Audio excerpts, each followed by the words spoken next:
I hate when the story goes too slow. Then I forget what's happening. It's Arthur who's reading when we hear footsteps outside on the wooden porch, the thunk of a boot against the step to knock off the mud. We get still. The man coming through that door understands that Miss Leslie don't like dirt in her classroom. We know who it is. We know what he's going to say. I sneak a peek at Arthur, who's put the book down. For once. Miss Leslie has her ruler raised, and suddenly she stops moving too. The door opens. French Johnny pokes his head in first, almost like a little kid asking permission. He went to this school himself. He knows how hard the benches can be after a day of sitting. He knows every hook by the door and the way the handle of the coal stove wriggles out and slams to the floor when someone ain't paying mind. French Johnny is the second hand at the mill. He's in charge of the spinning room, where my mother runs 6 frames. He's come up the hill in his white apron to get a mill rat. That's what they call the kids who work in the mill. We all end up as mill rats. Yes, Miss Leslie says with no respect in her voice. She might as well be talking to a second grader like my brother Henry. Come for the boy, says French Johnny. He sounds like he don't want to be here. He knows she won't let this one go without a fight. Truth is, she argues with him over every single one of us. Well, you can turn around and walk right out of here. You're not taking him, says Miss Leslie, keeping her back to barrel-bellied French Johnny. She's acting as if he's no bigger than one of those sow bugs come out of the woodwork this time of year. Class, I want you to pay attention to the board. We're going to make the sound of these 2 letters. Her ruler smacks the CH. Ch, she says to the younger ones. Repeat after me. Ch. But nobody says nothing. We're all waiting and watching French Johnny. Ch, she says again, her voice rising. She's getting angry. Nobody speaks.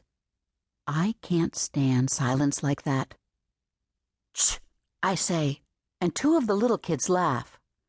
French Johnny is all the way in the room now. He squirmed around the door and closed it behind him. He signals to Arthur, who pays him no mind. Monsieur Jean, says Miss Leslie, you have not been invited into my classroom.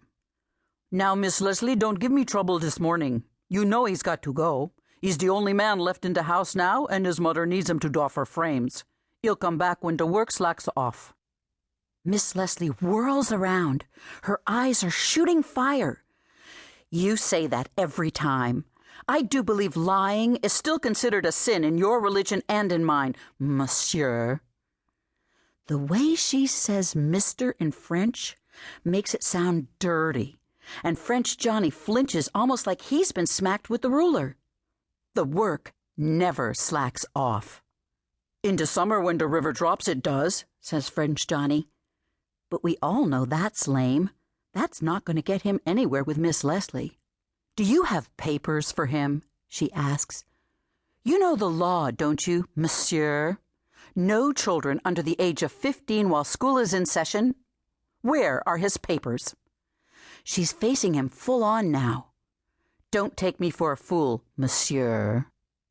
That dirty word again. The ruler rises up, points at his belly. The work is never going to slack off. She takes a step toward him. French Johnny holds his ground, but he's keeping an eye on her.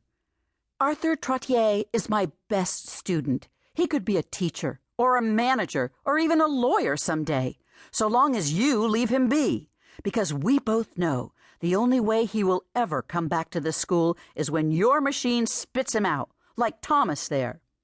Without turning or even looking behind her, she moves the ruler around until it's pointing at Thomas Donahue, the biggest boy in the class, who's scrunching himself down in the back row trying to hide.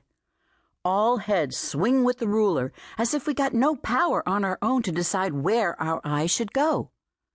Last summer, Thomas was fooling around when they were moving a big new spinning frame into the room. He slipped in the grease, and the gearbox got rolled right over his bare foot. By the time they lifted it off him, harm was already done. Thomas spent 3 months at home. His foot healed all crooked,